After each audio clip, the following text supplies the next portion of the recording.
The other one is coming to our quantum leap, we bring you Kute Blackson. Good evening, Quantum Leapers. Good evening, Quantum Leapers. Good evening, Quantum Leapers. I want everyone to stand up for a moment, and I want you to give each other a round of applause. Give each other some love tonight. Turn to the person next to you, give the other person some love tonight. If you thought you were just going to come here, sit down, and just take notes, you're in the wrong place. We're here. Everyone can be seated. We're here not to just have a regular leap, but a quantum leap. A what sort of leap? A quantum leap. First and foremost, I just want to say I'm so excited and so honored to be here. And as I look out into your eyes, I feel so much energy. I feel so much light. Can you feel it? There is such a pulsation here. There is a vibration here. There is an energy here that I feel that by us gathering together in this energy, in this field, we are literally creating a shift on the planet by being here. We are literally creating a Christ consciousness field, a Buddha field, an Atman presence that I feel will literally ripple out and not only just affect us here, but will ripple out and literally affect all of LA, but not just all of LA, but Tibet, but Darfur, but Africa, and wherever it needs to go, because we're all interconnected. And just like, a butterfly flapping its wings on one side of the world affects the other side of the world, we're not flapping our wings here, but we are flapping our spirits. And I feel we will have a profound impact by us just simply gathering here. And one of my dreams and intentions for you all by being here this weekend is that there is some reason you're here. And my intention and my dream and my vision for you being here is that perhaps the ultimate unfolding of the deep reason that you're here is fulfilled in this space. Who's ready for a quantum leap? Then we're in the right place. We are definitely in the right place. I feel as though we're going through such intense times right now. Has anyone realized? Where so much is going on. You turn on the news, you look at the newspapers, there is so much happening. Intense times, challenging times, profound times, powerful times, interesting times. Some call it a crisis. In Chinese, the word crisis also can mean opportunity. The opportunity for something more to be birthed, the opportunity for more of who we are to be revealed, to be revelated. That's why I feel that right now in these times we literally are in perhaps the greatest spiritual revolution that the world has ever seen. We've done the industrial revolution, we've done the technological revolution, we've done the internet revolution, and I say it's time, and it's happening in the midst of us. It's as though each and every one of us have won the cosmic lottery ticket to be on the planet at this time. To not just witness what's happening, but to be co-creators, to be co-participants in the unfolding of a new era. Are you with me? Yes. And it's like all of those physical things, those structures that we may have been holding on to, those structures that we may have for a moment identified as this is who I am. My car, my house, my job, my title. We all have some of those things, right?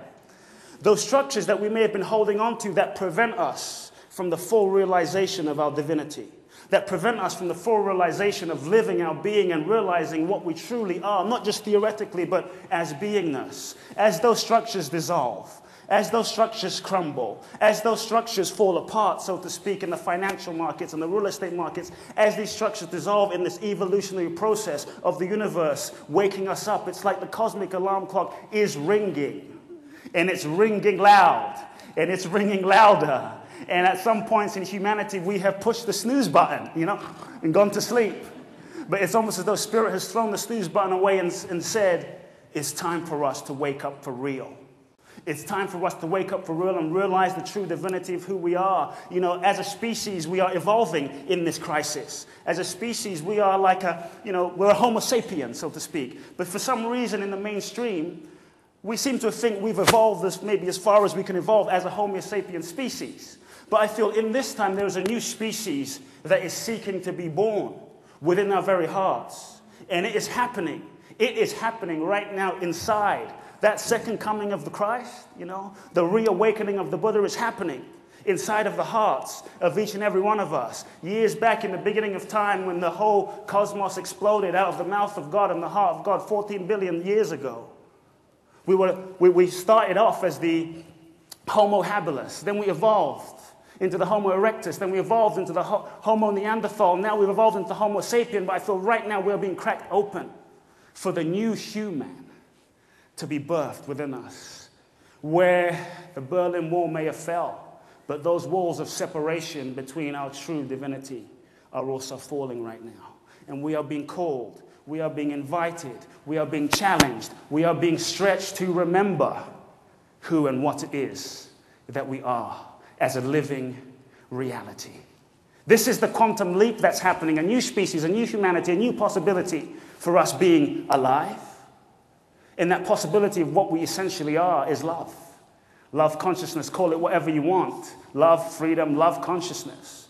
That what's important when all these things fall apart is that love. You know, if you look at the great religions, this is why I felt inspired to create a simple video. Because if you look at the great religions, they may not agree on karma and afterlife and what happens when you die and this and that, but all of them agree on one thing.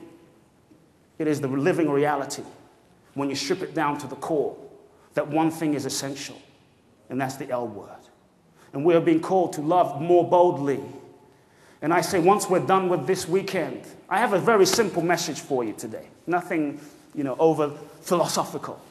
It's an age-old message, but once we're done with this Quantum Leap weekend, once we're done listening to these amazing speakers, once we're done reading the books, going to Rishikesh, going to the Himalayas, getting certified in yoga, drinking, green drinks, once we're done reading the Bhagavad Gita, the Upanishads, once we're done meditating, 24 hours a day, once we're done with all of those things, they're all great. But my simple question to you today is, are you loving or are you not? Are you loving fully or are you not? Fully. Because just like Einstein said, we're only living up to maybe 5% of our capacity. I feel like the capacity that we have to love is so much more than we are offering. It's so much more, and we live in a culture where we worship superheroes that fly and jump and leap. We pay $200 million, nothing wrong with it, to an athlete that can dunk or take a pigskin across a line. And we worship these. But I feel like we must be the pioneers, we must be the revolutionaries on the vanguard of creating this new era of loving, where if we were that committed to loving, the simplicity of loving as a daily reality, we would change the world. Years ago,